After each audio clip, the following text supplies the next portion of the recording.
An Inhabitant of Carcosa by Ambrose Bierce. For there be divers sorts of death, some wherein the body remaineth, and in some it vanisheth quite away with the spirit. This commonly occurreth only in solitude, such is God's will, and, none seeing the end, we say the man is lost or gone on a long journey, which indeed he hath. But sometimes it hath happened in sight of many, as abundant testimony showeth.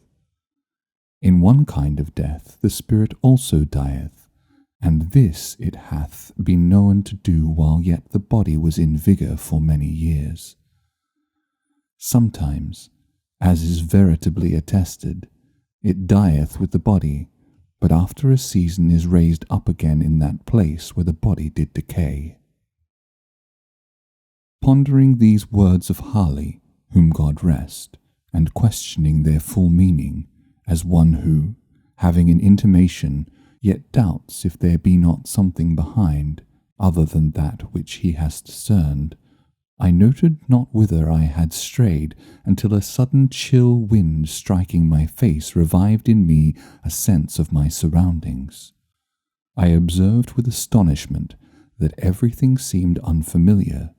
On every side of me stretched a bleak and desolate expanse of plain, covered with a tall overgrowth of sere grass, which rustled and whistled in the autumn wind with heaven knows what mysterious and disquieting suggestion. Protruded at long intervals above it stood strangely shaped and sombre-coloured rocks, which seemed to have an understanding with one another and to exchange looks of uncomfortable significance, as if they had reared their heads to watch the issue of some foreseen event. A few blasted trees here and there appeared as leaders in this malevolent conspiracy of silent expectation. The day, I thought, must be far advanced, though the sun was invisible, and although sensible that the air was raw and chill, my consciousness of that fact was rather mental than physical. I had no feeling of discomfort. Over all the dismal landscape a canopy of low, lead-coloured clouds hung like a visible curse.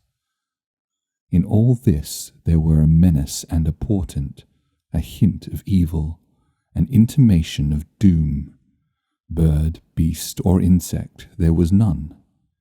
The wind sighed in the bare branches of the dead trees, and the grey grass bent to whisper its dread secret to the earth. But no other sound nor motion broke the awful repose of that dismal place. I observed in the herbage a number of weather-worn stones, evidently shaped with tools. They were broken, covered with moss and half sunken in the earth. Some lay prostrate, some leaned at various angles, none was vertical. They were obviously headstones of graves, though the graves themselves no longer existed as either mounds or depressions. The years had levelled all. Scattered here and there, more massive blocks showed where some pompous tomb or ambitious monument had once flung its feeble defiance at oblivion. So old seemed these relics, these vestiges of vanity and memorials of affection and piety, so battered and worn and stained, so neglected, deserted, forgotten the place, that I could not help thinking myself the discoverer of the burial ground of a prehistoric race of men whose very name was long extinct. Filled with these reflections, I was for some time heedless of the sequence of my own experiences, but soon I thought, how came I hither? A moment's reflection seemed to make this all clear and explain at the same time, though in a disquieting way, the singular character with which my fancy had invested all that I saw or heard. I was ill. I remembered now that I had been prostrated by a sudden fever, and that my family had told me that in my periods of delirium I had constantly cried out for liberty and air, and had been held in bed to prevent my escape out of doors. Now that I had eluded the vigilance of my attendants and had wandered hitherto, to where, I could not conjecture. Clearly I was at a considerable distance from the city where I dwelt, the ancient and famous city of Carcosa. No signs of human life were anywhere visible nor audible. No rising smoke, no watchdog's bark, no lowing of cattle, no shouts of children at play. Nothing but that dismal burial place, with its air of mystery and dread, due to my own disordered brain. Was I not becoming again delirious, there beyond human aid? Was it not indeed all an illusion of my madness? I called aloud the names of my wives and sons, reached out my hands in search of theirs, even as I walked among the crumbling stones and in the withered grass. A noise behind me caused me to turn about. A wild animal, a lynx, was approaching. The thought came to me, if I break down here in the desert, if the fever return and I fail, this beast will be at my throat. I sprang toward it, shouting. It trotted tranquilly by within a hand's breadth of me and disappeared behind a rock. A moment later, a man's head appeared to rise out of the ground a short distance away. He was ascending the farther slope of a low hill whose crest was hardly to be distinguished from the general level. His whole figure soon came into view against the background of grey cloud. He was half naked, half clad in skins.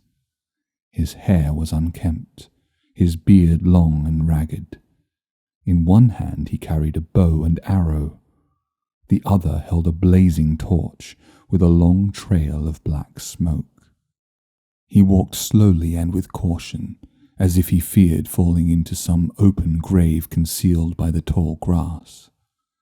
This strange apparition surprised but did not alarm, and taking such a course as to intercept him, I met him almost face to face, accosting him with the familiar salutation, God keep you. He gave no heed, nor did he arrest his pace. Good stranger, I continued, I am ill and lost. Direct me, I beseech you, to Carcosa. The man broke into a barbarous chant in an unknown tongue, passing on and away. An owl on the branch of a decayed tree hooted dismally and was answered by another in the distance. Looking upward, I saw through a sudden rift in the clouds Aldebaran and the Hyades. In all this there was a hint of night, the lynx, the man with the torch, the owl. Yet I saw even the stars in absence of the darkness.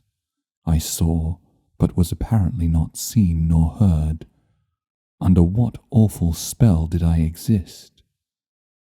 I seated myself at the root of a great tree, seriously to consider what it were best to do. That I was mad I could no longer doubt, yet recognized a ground of doubt in the conviction. Of fever I had no trace. I had, withal, a sense of exhilaration and vigour altogether unknown to me, a feeling of mental and physical exaltation. My senses seemed all alert. I could feel the air as a ponderous substance. I could hear the silence. A great root of the giant tree against whose trunk I leaned as I sat held enclosed in its grasp a slab of stone, a part of which protruded into a recess formed by another root. The stone was thus partly protected from the weather, though greatly decomposed. Its edges were worn around, its corners eaten away, its surface deeply furrowed and scaled. Glittering particles of mica were visible in the earth about it, vestiges of its decomposition. This stone had apparently marked the grave out of which the tree had sprung ages ago. The tree's exacting roots had robbed the grave and made the stone a prisoner. A sudden wind pushed some dry leaves and twigs from the uppermost face of the stone. I saw the low-relief letters of an inscription and bent to read it. God in heaven, my name in full, the date of my birth, the date of my death. A level shaft of light illuminated the whole side of the tree as I sprang to my feet in terror. The sun was rising in the rosy east. I stood between the tree and his broad red disk. No shadow darkened the trunk. A chorus of howling wolves saluted the dawn. I saw them sitting on their haunches, singly and in groups, on the summits of irregular mounds and tumuli filling a half of my desert prospect and extending to the horizon. And then I knew that these were ruins of the ancient and famous city of Carcosa. Such are the facts imparted to the medium Bay Royals by the spirit Hoseb Alar Rubadan.